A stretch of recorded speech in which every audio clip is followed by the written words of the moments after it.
नहमदुहु व नुसल्ली अला रसूलिल करीम अम्मा बाद अऊज़ु बिल्लाहि मिनश शैतानिर रजीम बिस्मिल्लाहिर रहमानिर रहीम।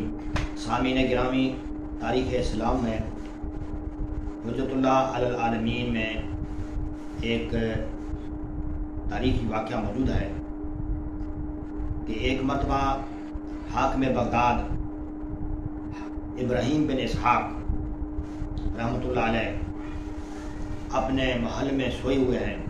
पिछली रात को उन्हें हज़ूर अलैहिस्सलातु वस्सलाम ख्वाब में आ जाते हैं और हज़ूर अलैहिस्सलातु वस्सलाम बहुत जलाल में फरमाते हैं कि उठो और कातिल को निकाल दो, कातिल को रिहा कर दो।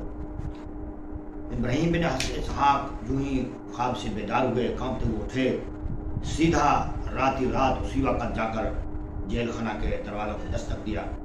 तो जो मुलाजिम थे, चौकीदार थे, वो बाहर आए तो इब्राहीम ने पूछा कि कोई कातिल है, आज कोई ताज़ा जेल में आया हुआ है?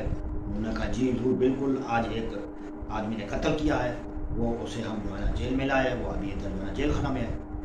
तो आखिरी वक्त इब्राहीम ने हुक्म दिया कि उस आदमी को मेरे सामने लाओ। जब उस कातिल को हाकिम के सामने, इब्राहीम के सामने लाया गया तो इब्राहीम ने उन्हें पकड़ा और एक तन्हाई में अलहदा जगह पे ले गए। तो उन्होंने कहा कि भी बात यह है कि आप कैसे जेल में आए, आपने कैसे कत्ल किया, मुझे सही सही बात बता दें, झूठ न बोलना। उसने कहा कि बिल्कुल हाकिम आला, मैं आपके सामने बिल्कुल झूठ नहीं बोलूँगा, बिल्कुल सच्ची बात कहूँगा, आप यकीन कर लें, इंशाअल्लाह मैं झूठ नहीं बोलूँगा, आपको सच्ची बात बताऊँगा। तो इब्राहीम ने कहा कि आप सुनाओ। तो वो शुरू हो गया। उसने कहा कि बात यह है बादशाह सलामत, हम 4-5 दोस्त इधर रहते हैं बगदाद में, हम ऐशो इश्रत करते हैं, हम अयाशी करते हैं। रात को एक बूढ़ी हमने मुकर्रर की हुई है, वो कहीं से 2-3 रात के बाद कहीं से कोई औरत इसला कर ले आती है, तो हम उससे जो है ना वो अयाशी करते हैं। 4-5 दोस्त हैं। तो अगली रात ऐसे हुआ कि हम उस मकान में बैठे हुए थे, खुरदोनोश का सामान बनाए हुए थे। इतने में वो बूढ़ी औरत, एक नौजवान औरत अंदर ले आई। जब औरत अंदर चार दीवार में दाखिल हो गई तो मैंने जब उस औरत को देखा, देखते ही मुझे वो बहुत पारसा औरत महसूस हुई। तो हमें देखते ही जो है ना वो फौरन उसने चीख मारी, वो बेहोश हो गई। तो 7 कमरे थे, बाकी दोस्तों का तो अवसर खता हो गया, ऐसे खामोश हो गए, सन्नाटा छा गया।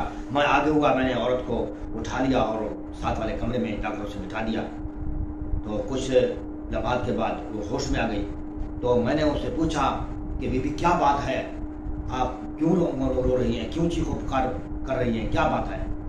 तो उसने कहा, ए अल्लाह के बंदे, तुम अल्लाह से डरो, खुदा से डरो, मैं पाक दामन सैयद ज़ादी हूँ। तो मेरा नाना हज़ूर अलैहिस्सलातु वस्सलाम है, मेरी माँ फातिमा ज़हरा है, मैं सैयद ज़ादी हूँ, मेरे बारे में खुदा से डरो। मुझे ये बूढ़ी जो है ना फिसला कर लाई है, मुझे इल्म नहीं था कि यहाँ क्या होना है। तो मुझे किसी तरीके से ये फिसला कर इधर ले आई है, मुझे मालूम नहीं था। मैं आपको खुदा का रसूल का वास्ता देता हूँ कि मेरी जान छोड़ो, मेरे करीब ना हो। तो मैंने जो ही जब इनकी उस औरत की ये बातें सुनी तो मैं फौरन मेरी कायनात तब्दील हो गई। मैं तो मुसलमान था, मेरे रूठे खड़े हो गए। मैंने कहा बस खत्म, अंदर बैठे, मैं जो है ना आपको बाहर निकाल दूँगा, फिक्र न करें। मैं जब दोस्तों के पास गया, उन्होंने कहा क्या बात है? मैंने कहा बात यह है कि वे औरत जो है कहती है कि मैं सैयद ज़ादी हूँ, तुम अगर अपनी आखिरत की फ़िक्र करते हो तो इस औरत को छोड़ दो, इसको बाहर निकाल देते हैं। बस ये जो है ना इसलिए जो है ना ये रो रही है कि मैं सैयद ज़ादी हूँ, मुझसे बदफेली न करो। तो मेरी बात ने जब मेरे दोस्तों ने सुनी तो उन्होंने बदगुमानी का इजहार किया। उन्होंने कहा कि देखो, तुमने लहदगी में जाकर उससे कोई लहदा वायदा लिया, कमिटमेंट लिया है, तो भाई जो है ना उससे कोई और बात की है, अपने लिए कोई महसूस किया उसको जो है ना हम जो है ना नहीं छोड़ते।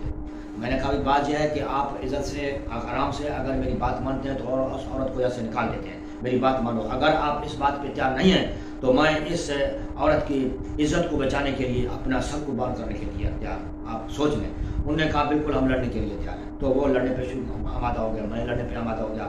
انہوں نے مجھے 2-3 ضربیں لگائیں, مجھے خطرہ تک میں مر جاؤں. اچانک میں نے اپنے وجود کی طرف جب توجہ دی تو میرے ساتھ ایک چاقو تھا, جو چھری تھی. میں نے فوراً چھری نکالی. ایک جب میرے قریب آیا تو میں نے اس کو چھری گھونپ دی. وہ تو موقع پہ مر گیا. دوسرے ڈر گئے, وہ بھاگ گئے. تو اتنے میں جو ہے نا وہ شور شرابہ ہوا, لوگ اکٹھے ہوئے. میں نے جو ہے نا اس عورت کو چار دیواری سے باہر نکال دیا. تو ظاہر ہے کہ آدمی مرا پڑا تھا, چھری میرے ہاتھ میں تھی. لوگ نے مجھے پکڑا کہ اس نے آدمی کو قتل کیا ہے. بس یہی وجہ تھی کہ مجھے وہاں سے لوگ پکڑ کر جیل خانے میں آئے. میری جیب کو یوں اتارا.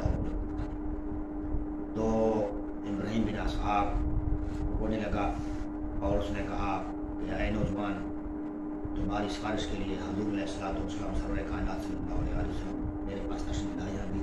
تو آپ نے سید زادی کے لیے اپنی جان جوکھ میں ڈالی, اپنے دل قربان کیا اور اتنی قربانی دی.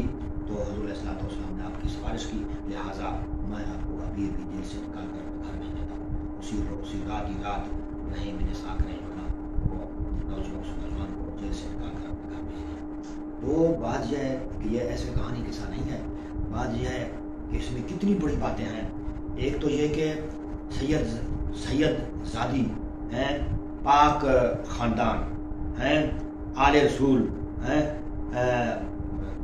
صاف ستھرے لوگ. تو ان کی کتنی غیرت ہے, ان کی کتنی جو ہے نا اپنے دور اندیشی ہے, آخرت اندیشی ہے کہ اس عورت نے اپنی جان بچانے کے لیے کتنی جو ہے نا دھاڑ پیٹ کی اور کتنی جو ہے نا اپنے آپ کو بچانے کی کوشش کی.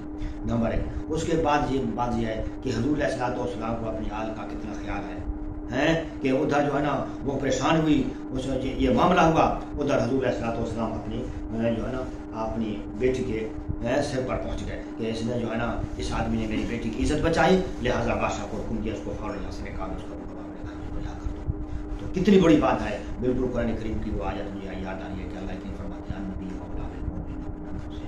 کہ جو ہے نا میرے محبوب علیہ الصلوۃ والسلام تمہاری جان سے زیادہ تمہارے قریب ہیں. تم یہ خیال نہ کرنا کہ ہمیں محبوب علیہ الصلوۃ والسلام نہیں دیکھ رہے. تو آج یہ ہے کہ حضور علیہ الصلوۃ والسلام کی شان بھی یہی ہے, حضور علیہ الصلوۃ والسلام کی صفت بھی یہی ہے. ایک امت کے نبی کی حقیقت بھی یہی ہے کہ وہ اپنی امت کا نگران ہوتا ہے. تو شکر الحمدللہ ہمارے علیہ الصلوۃ والسلام پر نگران ہے, اور خاص کر اپنی آل کے لیے تو ویسے نگران ہے. اللہ کریم ہمیں سوچ سمجھ اور عقل عطا فرمائے اور ہمیں صحیح عقیدہ مسلمان بنائے. اللہ کریم ہمیں علیہ الصلوۃ والسلام پر عطا فرمائے. السلام علیکم.